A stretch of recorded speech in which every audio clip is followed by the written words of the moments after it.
你家的猫咪啊，可能快被冻坏了，你还没发现。尤其是新手家长，冬天养猫呀，一定要知道，猫咪的正常体温比人类要高，是38度到39度5之间，所以猫咪啊比人类更加不耐寒。当猫咪发出这种声音的时候，就是猫咪啊在告诉你它冷了。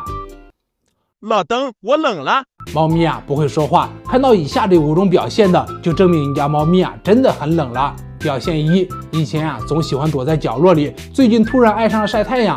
2，平时呀躺得四仰八叉，最近呢总是喜欢揣手手。